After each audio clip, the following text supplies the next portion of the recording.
Have you ever felt that for every question science answers, another deeper mystery takes its place? In our modern age, we've mapped the human genome, peered into the farthest reaches of the cosmos, and explained phenomena our ancestors would have called magic or divine intervention. We live in a world of data, of evidence, of provable facts, and yet there remains a book, a collection of ancient texts that continues to challenge the very foundations of our scientific certainty. It's a book filled with stories that have shaped civilizations, inspired unspeakable acts of both love and cruelty, and posed questions that our most brilliant minds, even today, cannot definitively answer. We are about to journey deep into the heart of these biblical enigmas. We will explore events that defy logic, creatures that seem to have walked out of mythology, and artifacts that have been sought for millennia. The answers, or lack thereof, might just change the way you see history, faith, and the very nature of reality. And the final mystery we'll discuss holds a particularly strange connection to our world today, one you might not expect. But before we unlock the first secret, I'm curious about our global community. Where in the world are you watching from? And what time is it for you right now? Drop a comment below and let us know. It's fascinating to see where these stories reach. Now, let's begin. Our journey starts with a cornerstone of faith, a biological impossibility that has been the subject of both profound devotion and intense skepticism for over 2,000 years, the birth of Jesus Christ. According to the Gospels of Matthew and Luke, Jesus was born in Bethlehem around the year 1 AD. His earthly father was Joseph, a humble carpenter, and his mother was Mary, a young Jewish woman. The story, as told in the scriptures, is nothing short of miraculous. It's said that the archangel Gabriel appeared to Mary in a dream, announcing that she would conceive a son by the power of the Holy Spirit.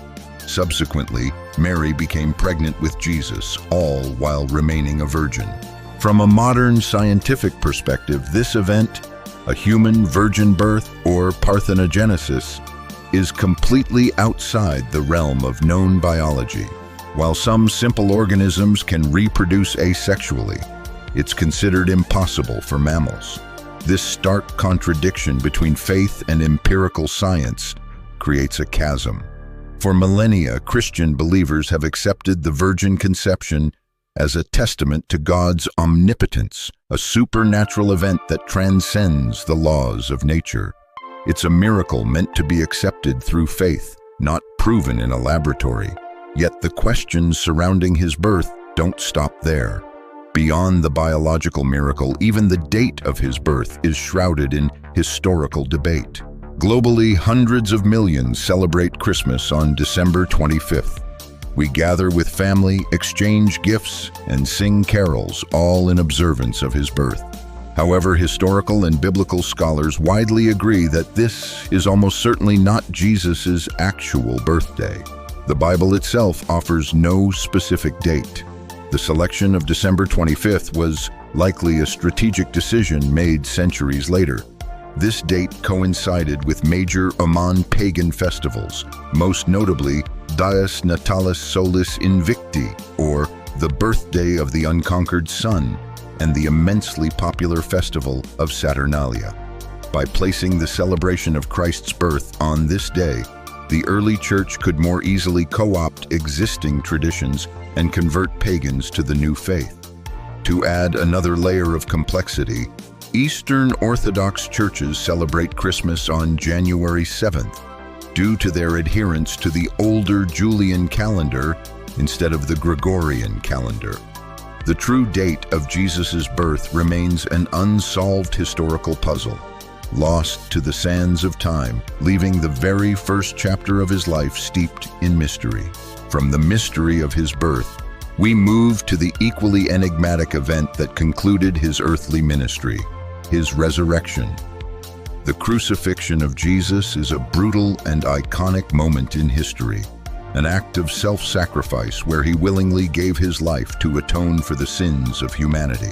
Historical and archaeological evidence from the region around Jerusalem strongly supports the fact that a man named Jesus of Nazareth was tried and executed by crucifixion under the Roman governor Pontius Pilate. The historical reality of the man and his death is largely accepted. The true mystery begins 3 days later. According to the Gospels, after his death on the cross, Jesus' body was taken down by his followers, anointed with sacred oils and spices, and wrapped in a linen shroud. He was laid to rest in a new rock-hewn tomb, and a large stone was rolled to seal the entrance. A few days later, when 2 women, including Mary Magdalene, went to the tomb to perform further burial rites, they were met with a shocking sight. The stone had been moved, and the tomb was empty.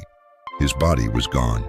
What followed were accounts of Jesus appearing before his apostles, not as a ghost, but in a resurrected physical form. He spoke with them, ate with them, and for 40 days he delivered his final teachings, which would become the foundation of the Christian faith. These encounters transformed his terrified, scattered disciples into bold evangelists, willing to face persecution and death for their beliefs. But what really happened to the body? Skeptics have proposed theories for centuries. The swoon theory suggests Jesus didn't actually die on the cross, but merely fainted from exhaustion and blood loss, later reviving in the cool air of the tomb. The stolen body theory posits that the disciples themselves stole the body to fabricate a resurrection story and keep their movement alive. Yet neither theory fully accounts for the profound and sudden change in the apostles, or the existence of the empty tomb itself, a fact that even Roman and Jewish sources of the time did not seem to dispute. For believers, the resurrection is the ultimate miracle, the triumph of life over death, and the definitive proof of Jesus' divinity. For historians and scientists, it remains a profound enigma. Despite countless investigations, no conclusive evidence has ever been found to either definitively prove or disprove the resurrection. It stands as perhaps the greatest unsolved mystery in the annals of human history, a question of faith that continues to echo through the ages. Let us now travel further back in time to the very beginning of the human story as told in the book of Genesis, to a place of perfect harmony and innocence, the Garden of Eden. The Bible describes Eden as a paradise, a lush garden created by God as the first home for Adam and Eve, the first man and woman. It was a place of eternal bliss, filled with fragrant flowers, exotic plants, and abundant life, a world without sickness, suffering, or death. This idyllic existence came to an end when Eve, tempted by a cunning serpent, persuaded Adam to eat the forbidden fruit from the tree of the knowledge of good and evil. For this act of disobedience, God expelled them from paradise, casting them out into the harsh world we know today. For many, the Garden of Eden is a beautiful but purely allegorical tale, a myth created to explain the origin of human suffering and mortality. However, the book of Genesis provides surprisingly specific geographical clues that have intrigued explorers and scholars for centuries. It states, "A river watering the garden flowed from Eden. From there it was separated into 4 headwaters. The name of the first is the Pishon. The name of the second river is the Gihon. The name of the third river is the Tigris. It runs along the east side of Ashur, and the fourth river is the Euphrates." The Tigris and Euphrates are 2 of the most famous rivers in the ancient world, massive real waterways in modern-day Iraq and Syria, the cradle of the great Mesopotamian civilization. This concrete detail lends a tantalizing air of reality to the story. The identities of the other 2 rivers, the Pishon and Gihon, however, have been lost to history, and with them, the exact location of Eden. Researchers have speculated that they could be ancient rivers that have since dried up, perhaps in the Arabian Peninsula or even Africa. Most scholars who entertain a literal interpretation place the potential location of Eden somewhere in the Middle East, possibly in what is now southern Iraq or near the Persian Gulf. Yet despite these clues, no archaeological evidence has ever definitively identified the location of this biblical paradise. Was Eden a real physical place on earth, the memory of which has been passed down through a garbled oral tradition? Or is it a powerful metaphor for a lost state of human innocence? The answer remains buried, a foundational secret of humanity's origins. From a lost paradise, we turn to a lost artifact of unimaginable power, the Holy Grail. During the Last Supper, on the night before his arrest and crucifixion, Jesus shared a final meal with his 12 apostles. In this pivotal event, which took place between 30 and 33 AD, he used a simple cup to serve wine, consecrating it and telling his disciples, "This is my blood of the covenant, which is poured out for many." That humble cup used in this sacred moment would become the most sought-after and legendary object in Christian mythology, the Holy Grail. According to legend, the cup was spirited away after the supper and eventually lost to the world. For the faithful, any object directly associated with Jesus carries immense symbolic weight. But the Grail is unique. It is not just a relic. It is believed to possess supernatural powers. In the legends that blossom throughout the Middle Ages, the Grail was said to grant eternal youth, heal any wound, and bestow infinite power and wisdom upon whoever possessed it. The quest for the Grail became an epic endeavor, a central theme in the legends of King Arthur and his Knights of the Round Table, who dedicated their lives to finding it. The Knights Templar, a powerful and mysterious military order of the Crusades, have also been linked to the Grail, with some theories suggesting they found it in the Holy Land and guarded its secret for generations. Over the last 2 millennia, countless individuals have claimed to have found the true Grail, presenting various chalices and cups, but each claim has been met with controversy and has failed to gain universal acceptance. The pursuit of this sacred vessel has inspired epic poems, art, and literature, but it has also fueled greed, conflict, and bloodshed, as people have schemed and killed for a chance to possess its fabled power. Does the Holy Grail truly exist as a physical object, hidden away in some forgotten vault or monastery? Or is it like Eden, a powerful symbol, a metaphor for the quest for spiritual enlightenment and communion with the divine? After 2,000 years of searching, the fate and location of the Grail remain an absolute mystery, its legend continuing to captivate the human imagination. Our next mystery involves a feat of divine power so immense it saved a nation and crushed an empire, the parting of the Red Sea. The story of Moses is central to Judaism and Christianity. He was the great prophet and leader who guided the Israelites out of centuries of brutal slavery in Egypt. The climax of this exodus is a moment of pure cinematic drama, described in detail in the Old Testament's book of Exodus. As Moses led his people, they found themselves trapped between the shores of the Red Sea and the rapidly approaching Egyptian army, a formidable force of chariots and soldiers intent on their destruction. With nowhere to run, the situation seemed hopeless, but Moses, holding his staff aloft, raised it to the heavens. In a miraculous display of God's power, a mighty wind began to blow, and the waters of the Red Sea dramatically parted, creating a dry path through the heart of the sea. The Israelites rushed across the seabed to safety. Just as the last of them reached the opposite shore, the Egyptian army charged into the passage in pursuit. At that moment, the waters crashed back down, swallowing the entire army and drowning them beneath the waves. For centuries, this story was considered a pure miracle, a mythic event beyond any rational explanation. However, recent scientific research has offered a fascinating, plausible scenario. Studies focusing on the fluid dynamics of wind over water have shown that a specific phenomenon known as a wind setdown could theoretically explain the event. Scientists have modeled that a strong, sustained easterly wind, blowing at speeds of over 60 miles per hour, around 100 km for an extended period, could push the water back in a shallow coastal area, potentially exposing a land bridge or reef. If this coincided with a low tide, it could create a temporary, walkable path.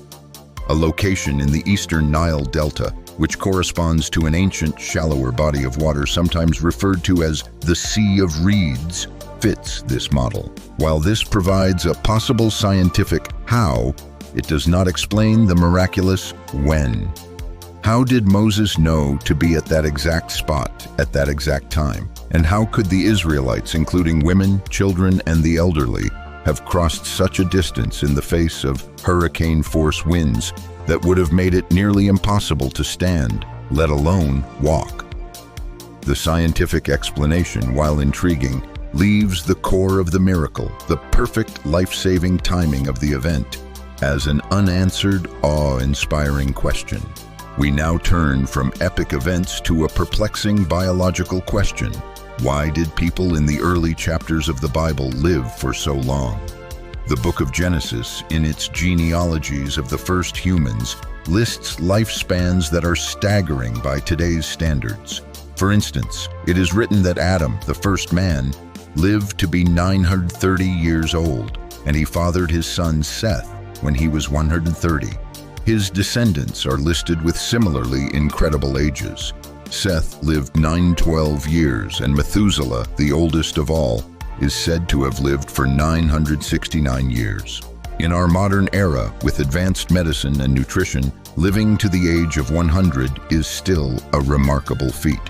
Living to 130 is almost unheard of, and the idea of fathering a child at that age is biologically inconceivable. So how can we explain these biblical accounts?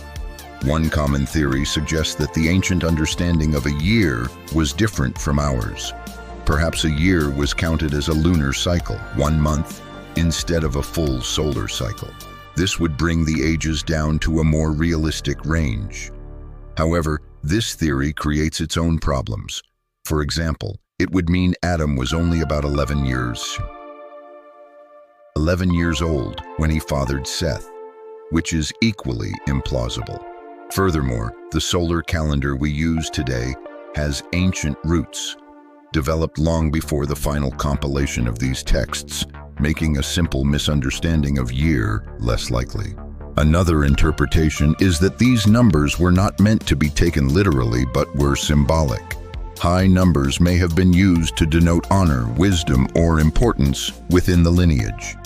A third, more speculative idea, sometimes proposed in theological circles, is that the earliest humans had a purer genetic code, free from the accumulated mutations and degradations that lead to aging and disease in modern humans. As generations passed and sin entered the world, this genetic perfection eroded, leading to drastically shorter lifespans. Whatever the explanation, a different system of counting, symbolic numerology, or a lost biological perfection, the extraordinary longevity of the biblical patriarchs remains a fascinating and unresolved puzzle. Next, we confront a story of global catastrophe and divine judgment, the Great Flood and Noah's Ark. This narrative, found in chapters 6 through 9 of Genesis, is one of the most famous and dramatic stories in the Bible. It tells of a time when humanity had become so wicked and corrupt that God regretted creating them. He decided to wipe the slate clean with a cataclysmic flood that would submerge the entire world. However, God found one righteous man, Noah. God instructed Noah to build a colossal vessel, an ark of immense proportions, 450 feet long, 75 feet wide, and 45 feet high, 137-23 to Marcham, with 3 decks. He commanded Noah to bring his family and a pair of every kind of animal, male and female, onto the ark to preserve life on earth. After they were safely aboard, the floodgates of heaven opened and the waters rose, covering even the highest mountains. For 40 days and 40 nights it rained, and all life on earth perished, save for those aboard the ark. After the waters receded, the ark came to rest on the mountains of Ararat, and Noah's family and the animals repopulated the earth. For a long time, this story was dismissed by science as a myth, given the logistical and biological impossibilities, of fitting all of the world's species on a single boat. However, what is fascinating is that the story of a great world-destroying flood is not unique to the Bible. It appears in the mythologies of countless ancient cultures across the globe, from the Epic of Gilgamesh in Mesopotamia to legends in Greece, India, and among Native American tribes. This suggests the possibility of a shared ancient memory of a real catastrophic flooding event. Geological research has provided a compelling candidate for this event. Around 7,500 to 8,000 years ago, as the last ice age ended, melting glaciers caused a dramatic rise in global sea levels. Scientists William Ryan and Walter Pittman proposed that the Mediterranean Sea, swollen with meltwater, breached the natural dam at the Bosporus Strait. This unleashed a torrent of salt water into what was then a smaller freshwater lake, creating the Black Sea as we know it today. The influx of water would have been cataclysmic, a waterfall 200 times the volume of Niagara Falls, flooding an area of over 60,000 square miles, nearly 100,000 square kilometers, and displacing all the early agricultural communities living on its shores. Such a terrifying, landscape-altering event could very well be the historical basis for the story of Noah's flood, a local catastrophe of such epic proportions that for the people who experienced it, it was truly the end of the world. Finally, we arrive at our last and perhaps strangest mystery, one that connects the ancient biblical world with the prehistoric past: the existence of dinosaurs in the Bible. Dinosaurs were colossal reptiles that dominated our planet for over 150 million years, but they went extinct about 65 million years ago, long before the first modern humans evolved. Therefore, it should be impossible for our ancient ancestors to have seen a living dinosaur, let alone write about one. And yet, in the book of Job, one of the oldest books in the Bible, we find a description of a creature called the behemoth that bears an uncanny resemblance to a large sauropod dinosaur. The passage reads, "Look at behemoth, which I made along with you, and which feeds on grass like an ox. What strength it has in its loins, what power in the muscles of its belly. Its tail sways like a cedar, the sinews of its thighs are close-knit. Its bones are tubes of bronze, its limbs like rods of iron. It is the first of the works of God." Traditional interpretations have tried to identify the behemoth with known animals such as the hippopotamus or the elephant, but these explanations fall short. A hippo's or elephant's tail is thin and small, nothing like a mighty cedar tree. The description of a massive grass-eating creature with immense strength and a powerful tree-like tail perfectly matches our modern understanding of a dinosaur like the Brachiosaurus. How could the ancient author of Job have described such a creature with this level of detail millions of years after they vanished from the earth? Did ancient humans discover and correctly interpret large fossilized skeletons? Was the behemoth a surviving relic from the prehistoric age? Or is it merely a poetic mythological description of a powerful beast that, by sheer coincidence, happens to align with our knowledge of dinosaurs? This passage remains a baffling anomaly, a tantalizing hint of a forgotten knowledge, or a connection between two vastly different eras of Earth's history, leaving us to wonder what other secrets our planet's past might still hold. We have journeyed through virgin births and empty tombs, searched for lost gardens and legendary artifacts, and witnessed seas part and worlds drown. We've wrestled with the lifespans of patriarchs and stood in awe of creatures that shouldn't have been known. These are but a few of the profound mysteries woven into the fabric of the Bible, enigmas that stand at the crossroads of history, science, and faith. Perhaps their true purpose isn't to be solved with empirical proof.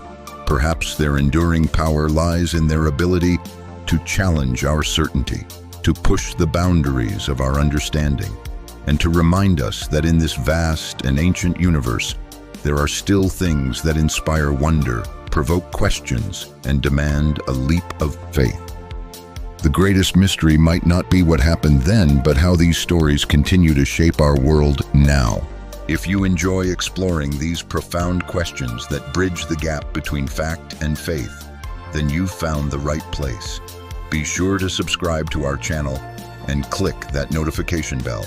That way, you won't miss our next journey into the unknown. Thank you for watching, and we'll see you in the next video.